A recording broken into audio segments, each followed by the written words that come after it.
27ನೇ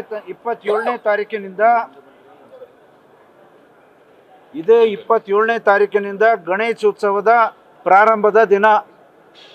ಈ ಕಾರಣಕ್ಕಾಗಿ ಗುಲ್ಬರ್ಗ ಜಿಲ್ಲೆಯ ಜಿಲ್ಲಾಧಿಕಾರಿಗಳು ಒಂದು ಸಭೆ ಕರೀತಾರೆ. ಆ ಸಭೆಯಲ್ಲಿ ನಾನಾ ರೀತಿಯ ರಿಸ್ಟ್ರಿಕ್ಷನ್ಸ್ಗಳನ್ನು, ನಿರ್ಬಂಧಗಳನ್ನು ಹಾಕ್ತಾರೆ. ಸೌಂಡ್ ಇರಬಾರ್ದು, ಡಿ ಜೆನ ಹಾಕ್ಕೊಡೋದು ಇವೆಲ್ಲ ನಿಯಂತ್ರಣಗೊಳಿಸಿದರೆ ಕಾರಣ ಏನು, ಯಾಕೆ ಇದನ್ನು ಮಾಡ್ತಾ ಇದ್ದೀರಿ? ಬ್ರಿಟಿಷರು ಕೂಡ ಇದಕ್ಕೆ ನಿಯಂತ್ರಣಗೊಳಿಸಿಲ್ಲ. ಟಿಳಕ್ ಅವರು, ಬಾಲ್ ಗಂಗಾಧರ್ ಟಿಳಕ್ ಅವರು ಬ್ರಿಟಿಷರನ್ನ ಓಡಿಸಾಕ್ಲಿಕ್ಕೆ ಈ ದಿನಾಚರಣೆಯನ್ನು ಆಚರಣೆ ಮಾಡೋದು ಪ್ರಾರಂಭ ಮಾಡಿದ್ದು ಎಲ್ಲರಿಗೂ ಗೊತ್ತದ್ದು. ಆದರೆ ಇವತ್ತು ಈ ಸರ್ಕಾರ ಅದೇ ರೀತಿಯ ನಡವಳಿಕೆ ಅಲ್ಲ, ಅದಕ್ಕಿಂತಲೂ ಹೀನಾಯಕವಾಗಿ ನಡ್ಕೊಡ್ತಾ ಇದ್ದಾರೆ ಈ ಕಾಂಗ್ರೆಸ್ ಸರ್ಕಾರ. ಗುಲ್ಬರ್ಗ ಜಿಲ್ಲೆಯಲ್ಲಿ ನೀವು ಏನೂ ಮಾಡಿಕೊಡೋದು ಅಂತಂದು ಹೇಳಿ ಇವತ್ತು ನಿಯಂತ್ರಣಗೊಳಿಸಿದ್ದಾರೆ. ಯಾಕೆ ಇದನ್ನು ಮಾಡಿದ್ರಿ ಅಂತ ಕೇಳಿದರೆ, ಇಲ್ಲ ರಾಜ್ಯದ ಆದೇಶ ಇದೆ ಅಂತ ಹೇಳಿದರು. ಯಾವ ಆದೇಶ ಇದೆ ಕೊಡ್ರಿ ಅಂತ ನಾನು ಎಲ್ಲ ಕಡೆ ಹುಡುಕಾಡಿದರೆ ಯಾವ ಆದೇಶವೂ ಇಲ್ಲ. ಅದೇ ಬೆಂಗಳೂರು ಮಹಾನಗರ ಪಾಲಿಕೆ ಒಂದು ಆದೇಶದ ಪ್ರತಿಯನ್ನು ನಾನು ತಗೊಂಡಿದ್ದೇನೆ. ಆ ಗುಲ್ಬರ್ಗದಲ್ಲಿ ಈ ಪ್ರತಿ ತೋರಿಸ್ತಾರೆ. ಆದರೆ ಇದರಲ್ಲಿ ಯಾವ ನಿಯಂತ್ರಣ ಇಲ್ಲ.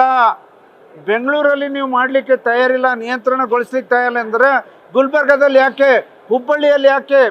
ಎಲ್ಲ ಕಡೆ ಒಂದೇ ಕಾನೂನು ಇರಬೇಕು, ಒಂದೇ ಥರದ ನಿಯಮಗಳನ್ನು ಇರಬೇಕು. ಅಲ್ಲಿ ರಿಸ್ಟ್ರಿಕ್ಷನ್ ಹಾಕ್ತಾರೆ, ಯಾವುದೂ ಡಿ ಜೆ ಹಚ್ಚೋಂಗಿಲ್ಲ. ನಾನು ಅದೇ ನಮ್ಮ ಸಭಾಪತಿಯವ್ರ ಕಚೇರಿಯಲ್ಲಿ ಚಲರಾಯ ಸ್ವಾಮಿ ಅವ್ರನ್ನ, ಬೆಂಗಳೂರಿನ ಬೇರೆ ಶಾಸಕರು ಮಾತಾಡಿದರೆ, ಇಲ್ಲ ನಮ್ಮೂರಲ್ಲಿ ಇಲ್ಲಲ್ಲ, ನಿಮ್ಮ ಕಡೆ ಯಾಕೆ ಮಾಡ್ತಾರೆ ಅಂತ ನಾನು ಕೇಳಿದರೆ, ನಾನಿವತ್ತು ಮಾನ್ಯ CM ಅವ್ರಿಗೆ ನಾನು ಕೇಳಲಿಕ್ಕೆ ಇಚ್ಛೆಪಡ್ತೇನೆ. ಬೇರೆ ಬೇರೆ ರೀತಿಯ ಕಾನೂನನ್ನು ಹಾಕಿ ತಾವು ಹಿಂದೂ ಜನಾಂಗದ ಅತಿ ದೊಡ್ಡ ಹಬ್ಬ, ಸಾರ್ವಜನಿಕವಾಗಿ ಈ ಹಬ್ಬವನ್ನು ಆಚರಣೆ ಎಲ್ಲರೂ ಮಾಡ್ತಾರೆ. ಮನೆಯಲ್ಲಿ ಗಣೇಶ ಕುಂದಿರ್ಸ್ತಾರೆ, ಇವತ್ತು ಬೀದಿಯಲ್ಲಿ ಗಣೇಶನ ಕುಂದಿರ್ಸ್ತಾರೆ. ಇವತ್ತು ವಿಸರ್ಜನೆ ದಿನ ಭಾಳ ದೊಡ್ಡ ಪ್ರಮಾಣದ ಮೆರವಣಿಗೆಯನ್ನು ತೆಗೆದುಕೊಂಡು ಈ ದಿನಾಚರಣೆಯನ್ನು ಆಚರಣೆ ಮಾಡೋದು ಸ್ವಾಭಾವಿಕ. ಯಾವ ರೀತಿಯ ನಿಯಂತ್ರಣಗೊಳಿಸಬಾರ್ದು.